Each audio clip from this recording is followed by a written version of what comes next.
दरभंगा के लहरियासराय में जिला कांग्रेस मुख्यालय पर जाले विधानसभा के पूर्व महागठबंधन प्रत्याशी के द्वारा की गई प्रेस वार्ता, दी गई कई बातों की जानकारी। बुधवार को दिन के 12 बजे दरभंगा जिला कांग्रेस मुख्यालय पर जाले विधानसभा के पूर्व महागठबंधन प्रत्याशी डॉक्टर मशकूर उस्मानी ने अडानी एग्रो लॉजिस्टिक्स लिमिटेड के द्वारा 100 करोड़ की लागत से निर्मित आधुनिक रेल लिंकन साइलो पर बड़ा खुलासा किया है और पक्के दस्तावेज के साथ कई बड़े गंभीर आरोप लगाए हैं। अडानी एग्रो लॉजिस्टिक्स लिमिटेड को भारतीय खाद्य निगम द्वारा बिहार में अनाज साइलो कॉम्प्लेक्स निर्माण के लिए ठेका दिया गया था और डॉक्टर उस्मानी ने पत्रकारों से वार्ता में बताया कि Adani group, PRVS infra, Vedans infra और कई बिचौलियों से मिलकर किसानों के मौलिक अधिकारों का हनन किया है। इस प्रेस वार्ता में कांग्रेस के कई कार्यकर्तागण शामिल थे। आइए सीधे सुनाते हैं क्या कुछ कहते हैं प्रेस वार्ता के दौरान डॉक्टर मशकूर उस्मानी मीडिया को। बिहार सरकार में मंत्री जो अपने आप को कहते हैं कि मैं सरकार हूं, मैं प्रदेश के मुख्यमंत्री और देश के प्रधानमंत्री से ये सवाल पूछता हूं कि आज तक ऐसा कोई धंधा, ऐसा कोई बिजनेस हमने नहीं देखा कि 2 महीने के अंदर, जिसके अंदर 400 से 500% का ग्रोथ हो जाए प्रॉफिट में। ये तो पहली बार ऐसा देखा जा रहा है और ये अडानी जी के मामले में हमेशा देखा जाता है कि जब अडानी जी की एंट्री होती है तो किसान को हक को मारा जाता है और इसी तरह से उनकी जमीन को हथियाकर बेचने का काम किया जाता है।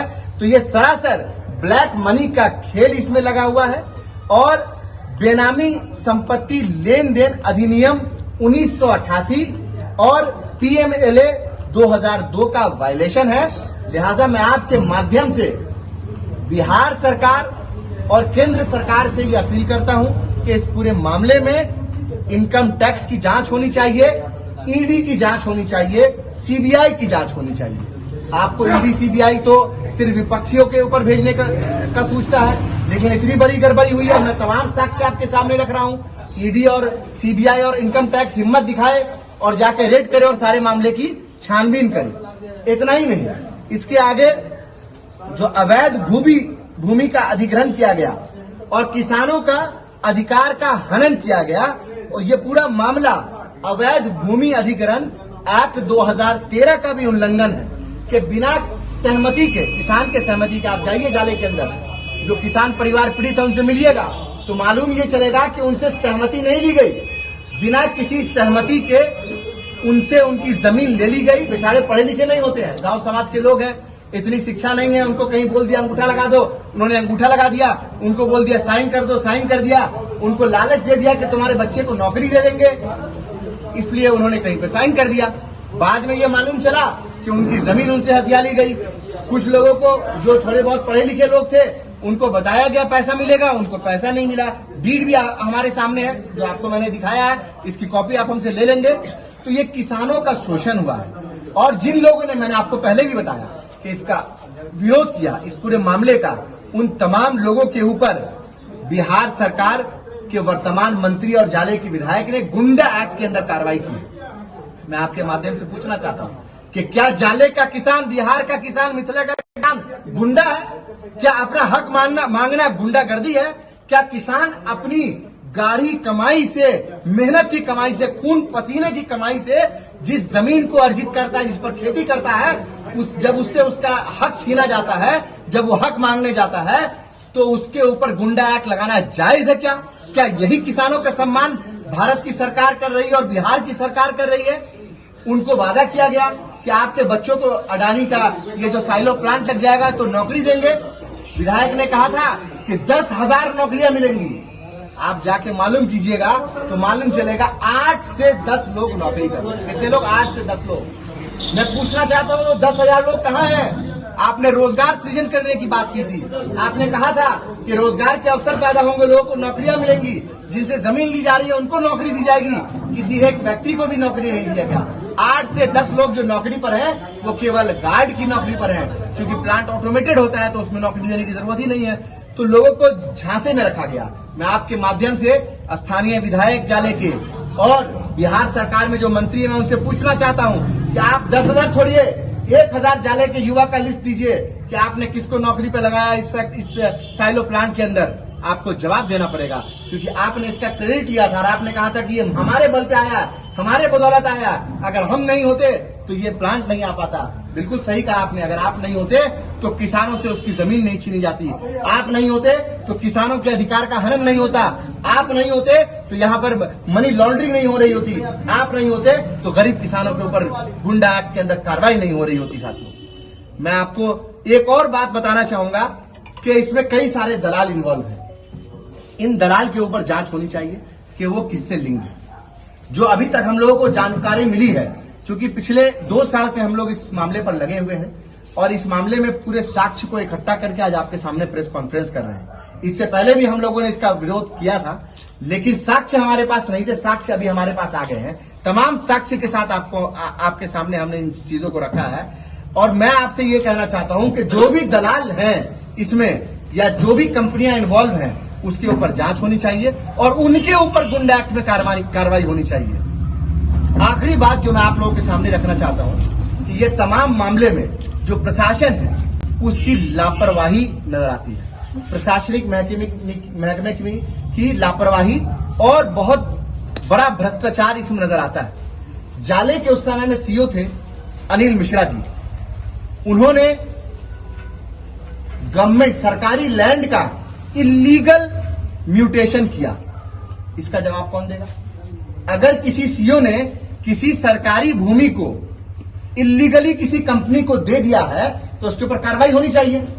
आखिर किसके इशारे पर सीईओ ने यह काम किया?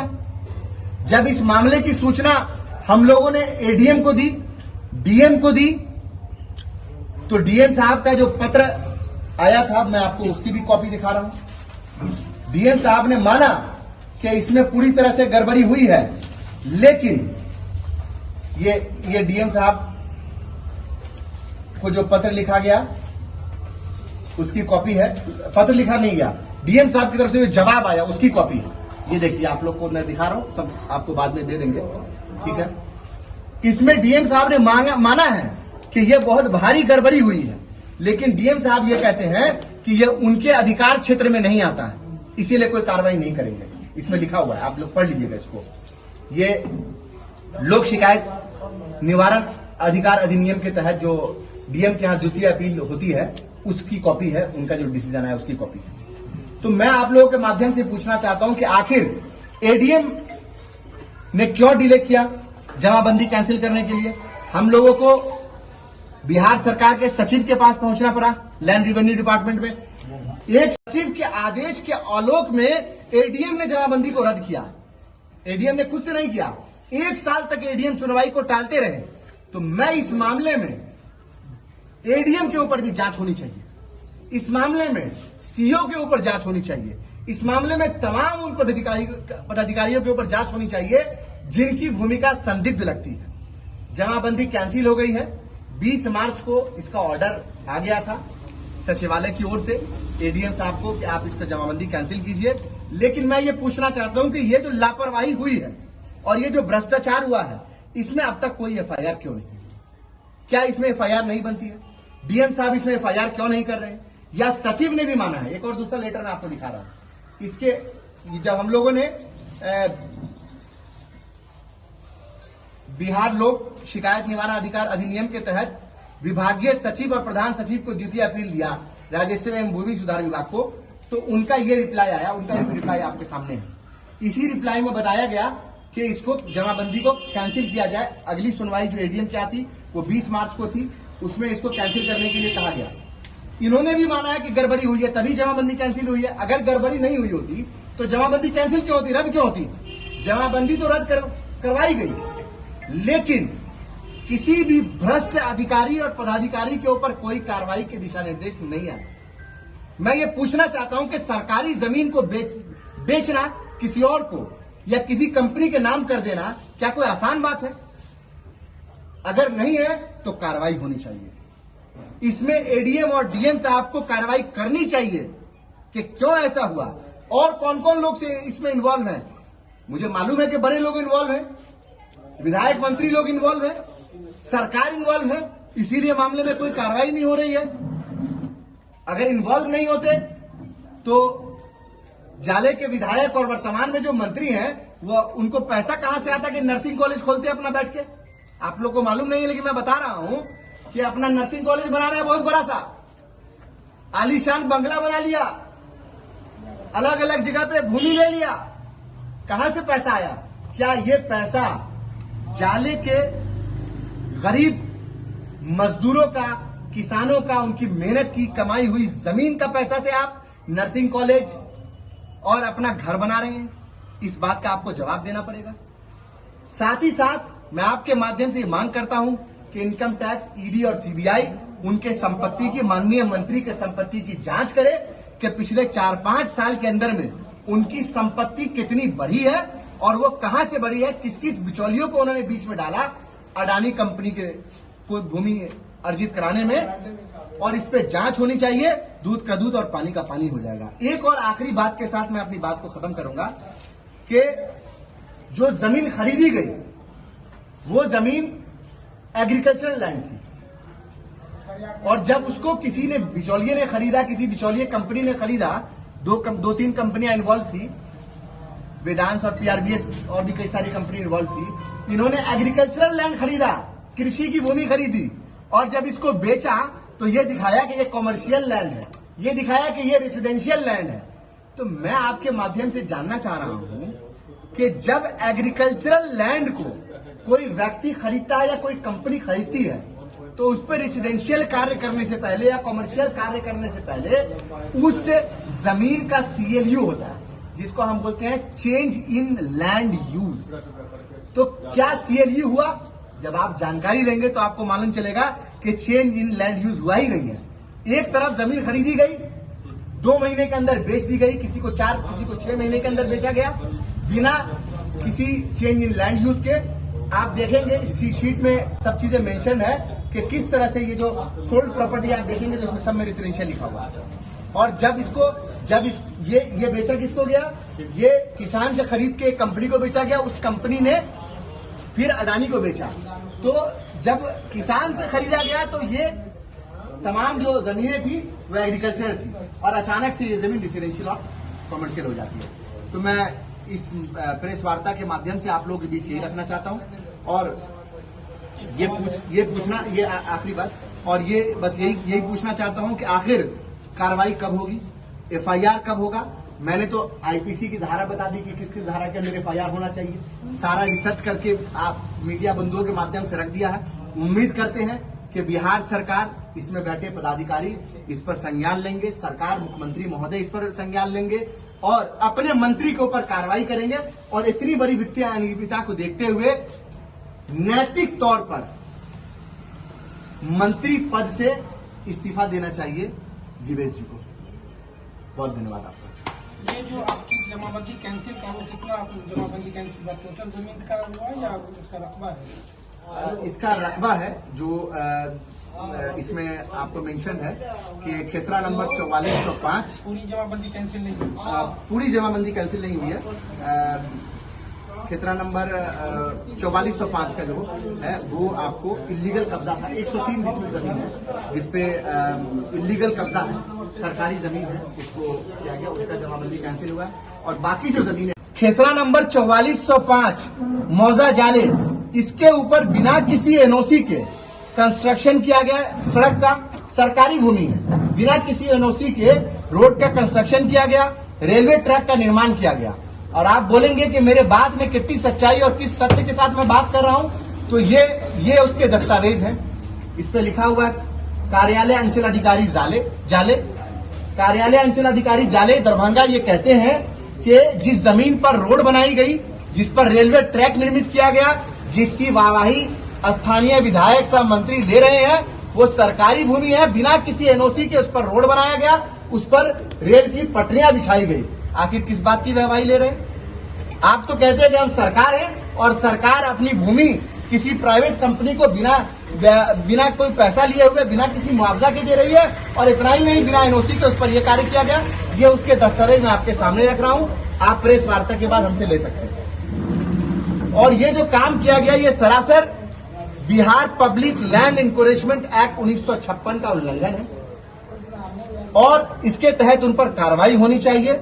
चूंकि ये दोनों लैंड गवर्नमेंट का लैंड है जिसको इंक्रोच किया गया, इसके ऊपर एसआईटी का गठन होना चाहिए और जो बिचौलिया लोग, चाहे वो वेदांश कंपनी की ओर से रखे गए हो, चाहे वो पीआरवीएस इंफ्रास्ट्रक्चर की तरफ से रखे गए हो, चाहे वो अडानी एग्रो लॉजिस्टिक की तरफ से रखे गए हो, चाहे वो स्थानीय विधायक साहब मंत्री के गुंडे और उनके द्वारा बिचौलिया जो लाए गए हैं उनके ऊपर एफआईआर होनी चाहिए।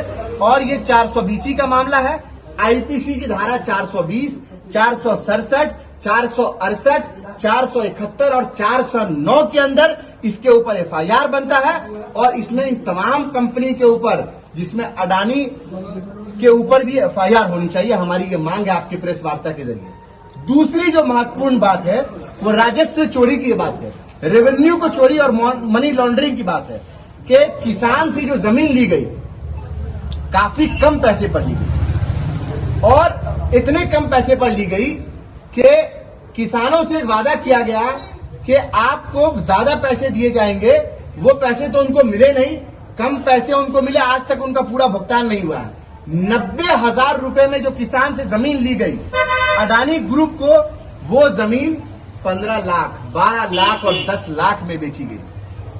आप बोलेंगे कि मेरी बात में कितनी सच्चाई है, उसका भी तथ्य हम आप लोगों के सामने रख रहे हैं और पूरी शीट हम लोगों ने बनाई हुई है, ये भी आप हमसे प्रेस वार्ता के बाद ले सकते हैं। ये डीड की डिटेल है, इस डिटेल के अंदर पूरी 94 भूमि का सारा डिटेल है कि कैसे इन 94 भूमि को किस तरह से हथियाने की कोशिश की गई और किस लो रेट में इन जमीनों को बिचौलिए के माध्यम से खरीदा गया और महज 2 महीने के अंदर, 2 से 6 महीने के अंदर जिस भूमि की कीमत लगभग 90,000 में किसान से ली गई, उसको कैसे 10-12 लाख में बेची गई। ये पूरा मामला जो किसानों से जमीन ली गई वो 5 करोड़ 64 लाख में ली गई और ये रकबा 1235 डिसमिल का है। 5 करोड़ 64 लाख में ये जमीन ली गई और 2 से 6 महीने के अंदर लगभग 21 करोड़ में इस जमीन को बेचा गया।